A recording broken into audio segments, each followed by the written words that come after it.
pihak melihatnya seperti apa? Ya, memang kita terkendala menghadirkan saksi itu karena kan terakhir kami kan semalam bertemu Amar untuk saksi bagaimana. Kami tunggu sampai jam 9 juga, orang yang dikoordinasikan Amar itu kan nggak ada yang datang. Ya kami kan namanya saksi keperdataan kan tidak ada sanksinya apabila dia nggak datang, karena kan saksi ini sifatnya sukarela. Lain kalau pidana kan ada panggilan paksa namanya. Apabila 2 kali dipanggil, kalau enggak ya bisa dibawa paksa oleh penegak hukum.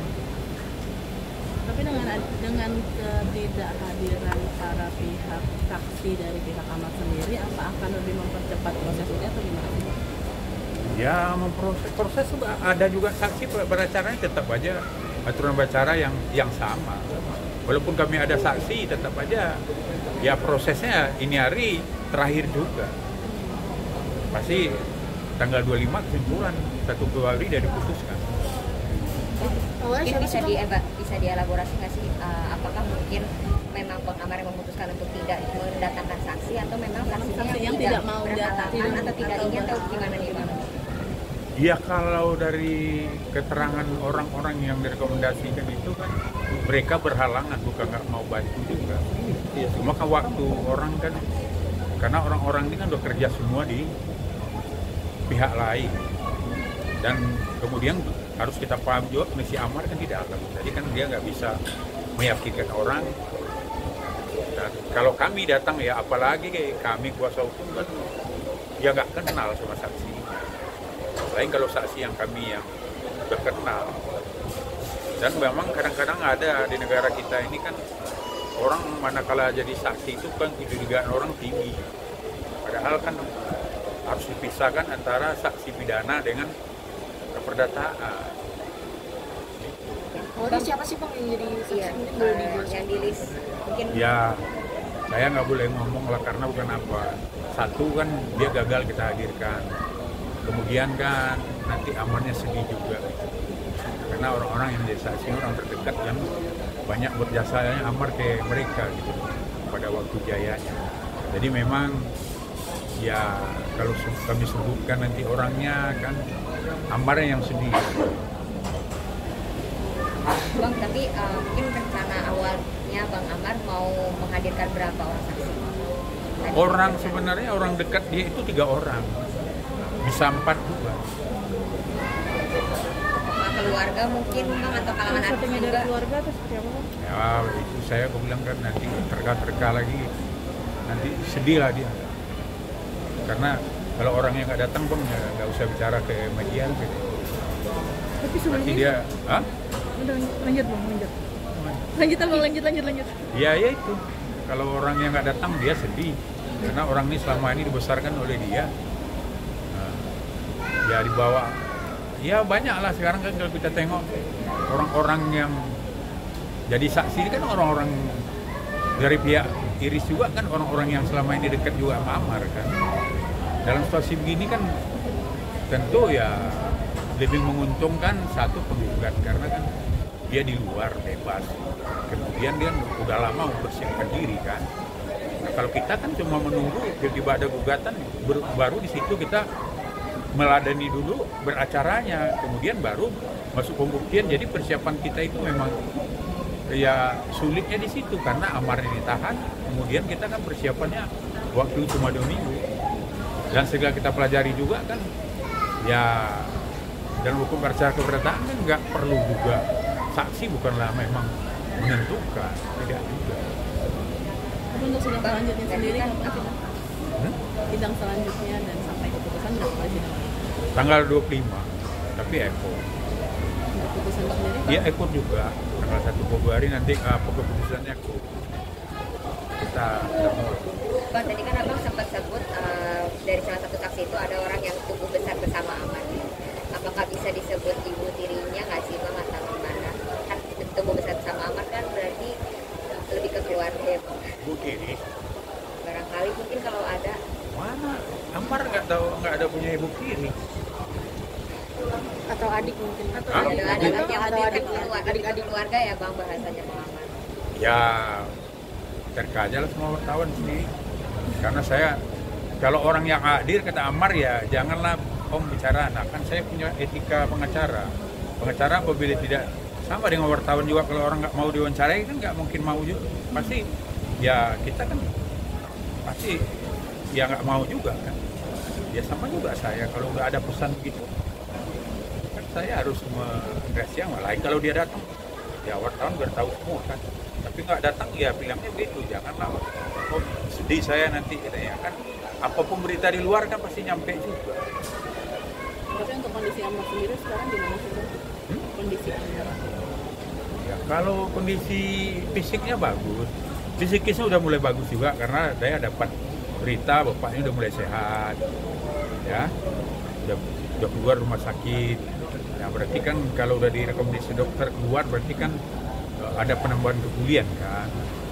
Dan kemudian ya masalah ini udah mulai mendekati keputusan masalah kepedataan ini Pengadilan Agama, kemudian berkas di di Polres Jakarta Barat berkas sudah dikirim ke Kejaksaan. Nah otomatis kan 3 yang dia pikirkan ini kan udah mulai bisa akan ada jawabannya nanti gitu. Tidak dengan waktu lama. Karena orang kan menunggu kepastian ini yang bikin stres, ya kan? Beda kalau menunggu duit, itu nggak ada yang stres orang. Berarti Tadi pihak sebelah sempat sebut sedikit kalau nafkah itu kan kewajiban suami ya. Ya, Dan nggak ada tuntutan juga nih harus diharta gonomi dan segala macam. Mungkin kalau untuk selama perceraian ini dari Bang Amar sendiri sempat ada nafkah masuk atau gimana Bang? nah kalau itu saya nggak pernah bicarakan sama Ahmad. Karena apa ya? Nggak pernah dibahas itu. Saya juga mohon maaf nggak nanya juga, mungkin kelupaan barangkali. Nanti setelah ini kutanyakan sama dia udah pernah masuk nggak itu ada nafkah ya? Nanti saya tanya kan dia saya akan mengecek lagi. tapi sampai sejauh ini pernah nggak sih dia menitipkan sesuatu ke abang gitu? Untuk keluarga Terkait gitu, dengan ya, atau untuk anak-anaknya atau untuk ayahnya? Ya kalau ke saya ya nggak ada. Tapi ke ya namanya kan nggak mungkin lah dia musuh. Sedangkan saya aja kan komunikasi nggak ada sama Ibel, mana mungkin saya yang mungkin dia mana yang dekat sama Ibel ya mungkin pengacara dulu bisa mungkin, atau melalui kawan-kawannya dekat, atau ya orang-orang yang kenal Ibel ya. Tapi ya sepengetahuan saya dia nggak ada pernah cerita itu. Kemudian ke saya nggak pernah So, mungkin dari pihak abang itu ada nggak sih keinginan berbicara antar lawyer gitu agar Bang Amar bisa melepas kangen kepada anak-anaknya? Ya sebenarnya gini, ya saya bicara juga kalau seandainya ya memang Amar ini sangat kangen ya sama anaknya, dan memang secara hukum kan memang Iris tidak bisa menghalang-halang itu juga apabila dia kepingin ketemu anaknya, ya kan? Nah, cuma kan ada prosedur yang harus dilalui, itu kan harus diberitahukan dulu ke penyidik. Kan nggak mungkin dia menengok ke tahanan kalau anak-anak itu kan dilarang. Paling-paling kan dikondisikan nanti mungkin di tempat pertemuan ruangannya tamunya reserse, ya kan bisa. Dan memang kalau memang itu memang kebutuhannya, ya pasti kami juga kan ada upaya juga yang kita lakukan. Kalau Amar sebenarnya benar-benar memerintahkan ke kami untuk menghadirkan, kami kan bisa melakukan minta bantuan ke Kak Seto sebagai Komisi Perlindungan Anak bisa aja. Tapi kan ini kan belum mendesak. Tapi kalau dia mendesak, ya pasti kami akan bersurat ke Irisnya. Kalau tidak dia mau, ya otomatis kami akan menghadirkan melalui Kak Seto sebagai Komisi Perlindungan Anak. Ya, itu kan banyak yang sudah dilakukan kan. Apabila anaknya tidak dikasih ketemu, ya dia kan bisa minta itu. Bang, ini kan tadi Bang sendiri bilang berkas dari Amar sendiri sudah sampai di kejaksaan. Itu sudah P21 atau masih dalam proses? P18. Ya, maksudnya berkas itu sama polisi udah dikirim. Nah nanti jaksa akan meneliti apakah berkas ini secara formil dan material udah memenuhi syarat Ya kalau udah ya P21. Tapi kalau masih ada yang kurang pasti ada petunjuk jaksa namanya P19. Nah itu harus dipenuhi oleh penyidik. Tapi untuk pengajuan rehab sendiri seperti apa Pak? Sudah sejauh mana? Nah kata Ahmad kan sedang mengajukan rehab untuk rehab. Ya kalau pengajuan asesmen TAT untuk rehab itu kan ya memang kalau kami tengok Perkap Kapolri nomor 8 tahun 2021 itu kan tentang rehab masalah narkoba ini. Memang kalau perbuatan berulang-ulang itu agak sulit. Kemudian kan alat bukti itu melebihi daripada 1 gram. Nah, jadi ya kami tidak terlalu fokus juga, tidak mendesak juga karena peluang itu masih banyak sesuai pasal 54 Undang-Undang Narkoba itu kan ada di tahap jaksa masih bisa, di tahap pengadilan masih bisa. Setelah kami konsultasi dengan Amar kan ya memang lebih bagus katanya di pengadilan aja. Kalau di pengadilan kan begitu selesai keputusan misalnya rehab, nah berarti kan bisa dilaksanakan, tidak perlu lagi dia PLP. Dulu kan yang kasus 2023 itu kan dia direhab dulu di Rido, kemudian dikirim ke jaksa oleh ke LP Cipinang, nah, baru disidang. Nah ini kan kita sekarang strateginya biar di pengadilan dulu, baru rehab gitu kalau dikabulkan. Ini kan kemarin di story Instagramnya Amar nih sempat nyebut kalau Instagramnya dipindah alihkan tangan. Biasanya kalau artis itu kan memang ada tim gitu ya yang megang. Ini bisa dibilang mungkin Bang Amar masih ada kontrak atau terjalin kerja nggak sih sama suatu brand atau demen itu atau seperti apa ya? Masih ada ya, Masih ada yang berjalan. Masih mau menunggu atau berjalan gitu Bang? Nah kalau itu saya nggak pernah nanya juga, tapi orang endorse dia kan masih sering juga ke sana itu. Christian Dian itu yang sering ke sana juga. Ke sana tuh berarti nggak lapas tuh? Ya tahanan ya, tentang ya dia nyenguk sahabat atau bisnis juga.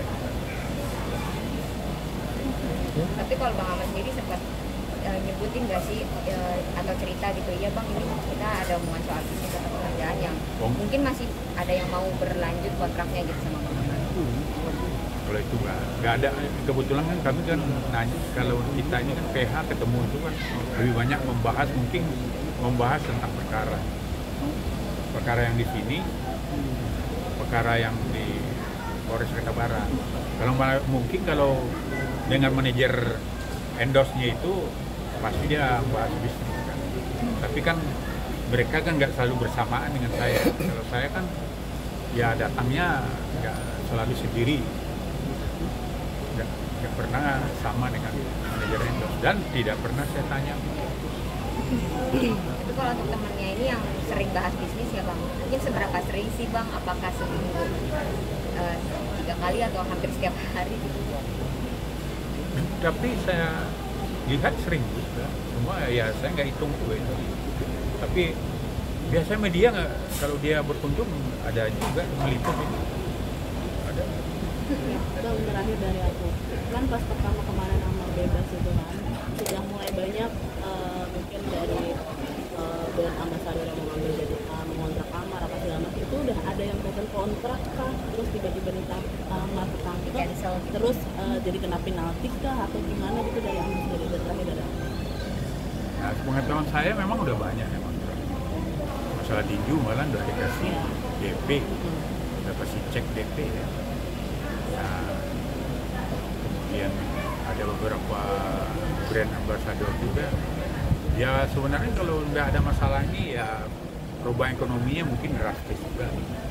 Tapi karena ada masalah ini ya mungkin ya namanya mereka memaklum juga. Jadi mungkin nggak ada penalti. Karena ya kadang-kadang orang kan nengok posisi yang musibah begitu kan, nggak tega juga orang. Mungkin walaupun misalnya ada dalam perjanjian, ini kan ini musibah, dan kemudian kan programnya kan belum berjalan betul. Berarti bentuknya langsung pemutusan ini aja, pemutusan hubungan kerja aja. Maksudnya langsung putus kerja aja gitu ya, Bang? Sama Ya, brand kalau- yang kemarin sempat kerjasama dan tinju itu, Bang. Kalau menurut PH yang lama kan manajer endorse itu Pak Emil ya, itu katanya kan diputus semua, diputus kontrak. Oke ya.